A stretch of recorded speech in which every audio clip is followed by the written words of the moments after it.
ಪ್ರಿಯ ವೀಕ್ಷಕರೇ ನಮಸ್ಕಾರ. ಇದು ನಾಣಿಕೇರಿ ನ್ಯೂಸ್, ಜನರ ಜೀವಾಳ. ವಿಜಯನಗರ ಜಿಲ್ಲೆ ಹೊಸಪೇಟೆ ತಾಲೂಕಿನ ಮರಿಯಮ್ಮನಹಳ್ಳಿ ಪಟ್ಟಣಕ್ಕೆ ಮೇಘಾಲಯದ ರಾಜ್ಯಪಾಲರಾದ CH ವಿಜಯಶಂಕರ್ ಅವರು ಆಗಮಿಸಲಿದ್ದಾರೆ. ಯತ್ತಣ ಮರಿಯಮ್ಮನಹಳ್ಳಿ, ಯತ್ತಣ ಮೇಘಾಲಯ. ಮೇಘಾಲಯದ ರಾಜ್ಯಪಾಲರು ಮರಿಯಮ್ಮನಹಳ್ಳಿಯನ್ನು ಹುಡುಕಿಕೊಂಡು ಬರಲು ಕಾರಣ ಪದ್ಮಶ್ರೀ ಮಂಜಮ್ಮ ಜೋಗತಿರವರು. ಪದ್ಮಶ್ರೀ ಮಂಜಮ್ಮನವರನ್ನು ಭೇಟಿಯಾಗಲು ಮೇಘಾಲಯದ ರಾಜ್ಯಪಾಲರಾದ CH ವಿಜಯಶಂಕರ್ ಅವರು ಆಗಮಿಸಲಿದ್ದು, ಅವರೊಂದಿಗೆ ಕೆಲ ಹೊತ್ತು ಮಾತುಕತೆ ನಡೆಸಲಿದ್ದಾರೆ.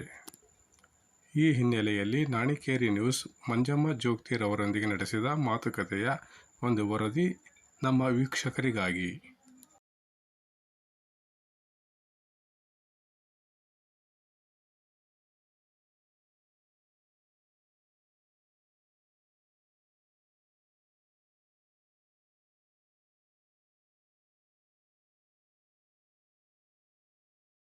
ನಮಸ್ಕಾರ ಮಂಜಮ್ಮ ಜೋಗತಿ ಅವರಿಗೆ. ನಮಸ್ತೆ. ನಾಣಿಕೇರಿ ನ್ಯೂಸ್ ಚಾನಲಿನ ಎಲ್ಲ ವೀಕ್ಷಕರಿಗೂ ಈ ಮಂಜಮ್ಮ ಜೋಗತಿಯ ಅನಂತ ನಮಸ್ಕಾರಗಳು. ಮಂಜಮ್ಮ ಅವರೇ, ನಾಡಿದ್ದು ನಿಮ್ಮ ಮನೆಗೆ ಮೇಘಾಲಯ ಗವರ್ನರ್ ವಿಜಯಶಂಕರ್ ಅವರು ಬರ್ತಿದ್ದಾರೆ.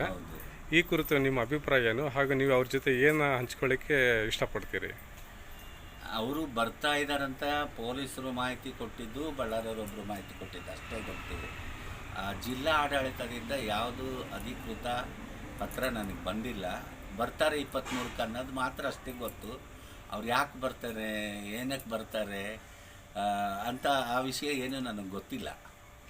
ಇದುವರೆಗೂ ನಿಮಗೆ ಯಾವುದೇ ಮಾಹಿತಿ ಇಲ್ಲ? ಇದುವರೆಗೂ ನಮ್ಗೆ ಯಾವುದು ಮಾಹಿತಿ ಇಲ್ಲ. ಜಿಲ್ಲಾ ಆಡಳಿತ ನಿಮ್ಮನ್ನು ಸಂಪರ್ಕಿಸಿಲ್ಲ? ಜಿಲ್ಲಾ ಆಡಳಿತನೂ ಇಲ್ಲ, ಪಟ್ಟಣ ಪಂಚಾಯತಿನೂ ಇಲ್ಲ. ಅವ್ರಂತ ತಿರುಗಿ ನೋಡೋದೇ ಇಲ್ಲ.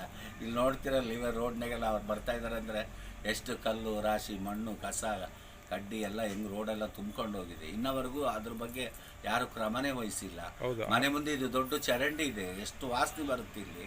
ಈ ಚರಂಡಿ ಮಾಡಿಕೊಡ್ರಿ ಅಂತ ಪಂಚಾಯತ್ ಅವರು ಈ ಮನೆ ಆದಾಗಿಂದ ಕೇಳ್ಕೊಳ್ತಾ ಇದ್ದೀನಿ. ಆ ಚರಂಡಿ ಮಾಡಿಕೊಟ್ಟಿಲ್ಲ. ಆ ಮಳೆ ಬಂದರೆ ನೀರೆಲ್ಲ ಈ ಕಡೆ ಬರ್ತೈತೆ. ಅದು ಗೋಡೆ ನಾನು ಕಟ್ಕೊಂಡಿನಿ, ಒಂದು ಸ್ವಲ್ಪ ಒಂದಿಷ್ಟು ಎತ್ತರ ಗೋಡೆ ನಾನು ಕಟ್ಕೊಂಡು ಅದು ನೀರು ಹೋಗೋಕೆ ಮಾಡ್ಕೊಂಡಿದ್ದೀನಿ.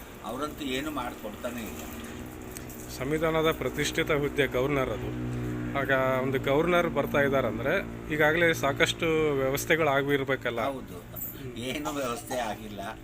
ಒಂದಿನ DYSP ಬಂದು ಹೋಗಿದ್ರಂತೆ, ಅವತ್ತು ನಾನು ಮನೇಲಿಲ್ಲ. ಆಮೇಲೆ ನಮ್ಮ ಮರೆಮನೆಯಿಂದ ಬಂದೋದ್ರಂತೆ, ಅವತ್ತೂ ಇಲ್ಲ.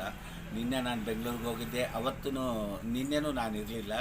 ಇವತ್ತು ಫೋನ್ ಮಾಡಿದ್ದೆ ನಾನೇ SI ಅವರಿಗೆ. ನಾ ಮಧ್ಯಾಹ್ನ ಮೀಟಿಂಗ್ ಇದೆಯಮ್ಮ, ಮುಗಿಸ್ಕೊಂಡು ಬರ್ತೀನಿ ಅಂತ ಹೇಳಿದರು. ಅಷ್ಟೇ ವಿಷಯ ಗೊತ್ತಿರೋದು. ಈ ಗವರ್ನರ್ ಜೊತೆ ನೀವೇನು ಹಂಚ್ಕೋಬೇಕಂತ ಮಾಡಿದ್ದೀರಿ? ನಿಮ್ಮ ತೃತೀಯ ಲಿಂಗಿಗಳಿಗೆ ಏನಾದರೂ ಸಂಬಂಧಪಟ್ಟಂತೆ ಏನಾದರೂ ಆಲೋಚನೆ ಮಾಡಿರಾ? ಇದೆ ನನ್ನ ಆಲೋಚನೆ. ನಾನು ಎಲ್ಲ ಕಡೆನೂ ಮಾತಾಡ್ತಾ ಇರ್ತೀನಿ ಈ ವ್ಯವಸ್ಥೆಗಳು ಆಗಬೇಕಂತ. ನನ್ನ ತೃತೀಯ ಲಿಂಗಿಗಳಿಗೆ ತುಂಬ ಜನ ಇದ್ದಾರೆ, ಲಕ್ಷಗಟ್ಟಲೆ ಇದ್ದಾರೆ. ನಮ್ಮ ಕರ್ನಾಟಕದಲ್ಲೇ ಲಕ್ಷ ಮೀರಿ ಹೋಗಿದ್ದಾರೆ. ಆ ಮೀರಿರತಕ್ಕಂಥರಲ್ಲಿ ಓದಿದವರು ತುಂಬ ಇದ್ದಾರೆ. SSLC ಓದೋರು ಇದ್ದಾರೆ, ಫಸ್ಟ್ PUC, ಸೆಕೆಂಡ್ PUC ಓದೋರು ಇದ್ದಾರೆ, ಎಲ್ಲೋ ಭಿಕ್ಷಾಟನೆ ಮಾಡ್ತಾಯಿದ್ದಾರೆ, ಇನ್ನೊಂದೇನೋ ಮಾಡ್ತಾಯಿದ್ದಾರೆ. ಅಂಥವ್ರಿಗೆಲ್ಲ ಮತ್ತೆ ಪುನಃ ಓದತಕ್ಕಂಥ ಅವಕಾಶವನ್ನು ಕಲ್ಪಿಸ್ಕೊಡ್ಬೇಕು. ಈ 4 ವಿಭಾಗ ಮಟ್ಟದಲ್ಲಿ ಆ ಶಾಲಾ ಕಾಲೇಜುಗಳನ್ನು ತೆಗೆದು ಅವರಿಗೆ ಓದ್ತಕ್ಕಂಥ ಅವಕಾಶವನ್ನು ಮಾಡಿಕೊಡ್ಬೇಕು. ಇನ್ನು ಓದಿದವರು ತುಂಬ ಜನ ಇದ್ದಾರೆ. ಆ ಓದಿದವರಿಗೆ ಅವರಿಗೆ ತಕ್ಕನಾದ ಒಂದು ಕೆಲಸವನ್ನು ಕೊಡಬೇಕು. ಇವಾಗ 1% ಮೀಸಲಾತಿ ಇದೆ. ಆ ಮೀಸಲಾತಿ ಹೆಚ್ಚಳ ಆದರೆ ಇದು 1% ಮೀಸಲಾತಿನೂ ಸರಿಯಾಗಿ ಎಲ್ರಿಗೂ ತಲುಪ್ತಾ ಇಲ್ಲ. ವಿದ್ಯಾವಂತರು ತುಂಬ ಇದ್ದಾರೆ, ಎಲ್ರಿಗೂ ತಲುಪ್ತಾ ಇಲ್ಲ. ಅವ್ರು ಹೋದರೆ ಏನೇನೋ ದಾಖಲಾತಿಗಳನ್ನು ಕೇಳಿ ಅವ್ರನ್ನ ವಾಪಸ್ ಕಳಿಸ್ತಾ ಇದ್ದಾರೆ. ಎಲ್ಲೋ ಬೆರಳೆಣಿಕೆಯಷ್ಟು ಮಾತ್ರ ಟೀಚರ್ ಆಗಿದ್ದಾರೆ, ಪೊಲೀಸ್ ಆಗಿದ್ದಾರೆ. ಅದು ಬಿಟ್ಟರೆ ಇನ್ನು ಏನೂ ಆಗಿಲ್ಲ ನಮ್ಮ ಕರ್ನಾಟಕದಲ್ಲಿ. ಅಂಥ ವ್ಯವಸ್ಥೆ ಮೀಸಲಾತಿ ಹೆಚ್ಚಳ ಆದರೆ ಅವ್ರಿಗೆ ಉದ್ಯೋಗ ಅವಕಾಶಗಳು ಸಿಗ್ತಾವು ಅನ್ನೋದು ಒಂದು ನನ್ನ ಆಸೆ. ಅದೇ ರೀತಿಯಾಗಿ ಓದದೇ ಇರೋರು ಸಹ ತುಂಬ ಜನ ಇದ್ದಾರೆ.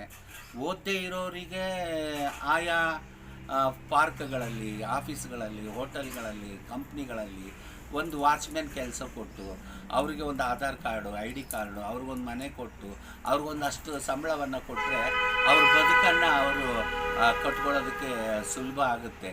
ಇಲ್ಲಾಂದ್ರೆ ತುಂಬ ಕಷ್ಟ ಆಗುತ್ತೆ. ಈಗ ಎಲ್ಲರ ಹತ್ರನೂ ID ಕಾರ್ಡು, ಆಧಾರ್ ಕಾರ್ಡ್ ಇಲ್ಲ. ಎಷ್ಟೋ ಜನ ಪುಣೆ, ಬೆಂಗಳೂರು ಆ ಕಡೆ ಈ ಹಳ್ಳಿಯಿಂದ ಎಲ್ಲ ಅಲ್ಲಿಗೆ ಹೋಗಿರ್ತಾರೆ. ಅಲ್ಲಿ ಹೋದಾಗ ಏನಾಗುತ್ತೆ, ಅವರು ಆಧಾರ್ ಕಾರ್ಡ್ ಮಾಡ್ಸೋಕ್ಕೋ ಅಥವಾ ID ಕಾರ್ಡ್ ಮಾಡ್ಸೋಕ್ಕೆ ಹೋಗ್ತಾರೆ.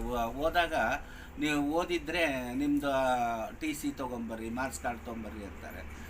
ಉದಾಹರಣೆಗೆ ನಂದೇ ಅಂದ್ಕೊಳ್ಳೋಣ, ನಂದು ಮಂಜುನಾಥ್ ಶೆಟ್ಟಿ ಅಂತ ಇರುತ್ತೆ. ನಾನು ಮಾಡ್ಸೋಕ್ಕೆ ಹೋದಾಗ TC ತೊಗೊಂಬರ್ರಮ್ಮ ಓದಿದ್ದು ಅಂತಾರೆ. ನಾನು ಹೋದಾಗ ಅವರು ಮಂಜುನಾಥ್ ಶೆಟ್ಟಿ ಅಂತ ಕೊಡ್ತಾರೆ. ನಾನು ತಗೊಂಡಾಗ ಅಧಿಕಾರಿಗೆ ತೋರಿಸಿದಾಗ ಅವ್ರು ಏನಂತಾರೆ, ಇಲ್ಲಮ್ಮ ಇದು ಮಂಜುನಾಥ್ ಶೆಟ್ಟಿ ಅಂತ ಇದೆ, ಮಂಜಮ್ಮ ಅಂತಿರಬೇಕು ಅಂತಾರೆ. ಇಲ್ಲರಿ ನಾನು ಮಂಜಮ್ಮ ಜೋಗ್ತಿ ಅಂತ ನಾನು ಇಟ್ಕೊಂಡಿದ್ದೀನಿ ಅಂದರೆ ಅವ್ರು ಒಪ್ಪೋದಿಲ್ಲ, ಸಾಧ್ಯ ಇಲ್ಲಮ್ಮ ಅಂತ ಹೇಳ್ತಾರೆ.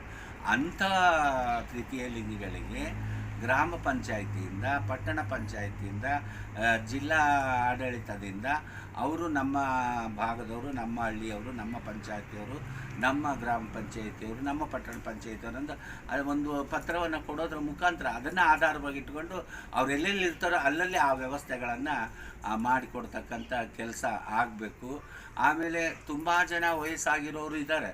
ಅವರು ವಯಸ್ಸಿರೋ ತನಕ ಏನೇನೋ ಮಾಡಿರ್ತಾರೆ, ಭಿಕ್ಷಾಟನೆ ಮಾಡಿರ್ತಾರೆ, ಕಲಾವಿದರಾಗಿರ್ತಾರೆ, ಏನೇನೋ ಜೀವನದಲ್ಲಿ ಏನೆಲ್ಲ ಮಾಡಿರ್ತಾರೆ. ವಯಸ್ಸಾದ್ಮೇಲೆ ಅಂಥವ್ರನ್ನ ಯಾರೂ ನೋಡೋದಿಲ್ಲ.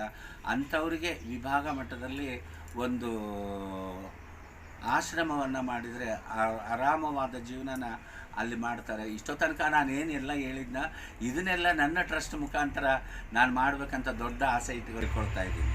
ಧನ್ಯವಾದಗಳು. ಬಂದರೆ ಅವರು ಓಕೆ ಅಮ್ಮ, ಧನ್ಯವಾದಗಳು.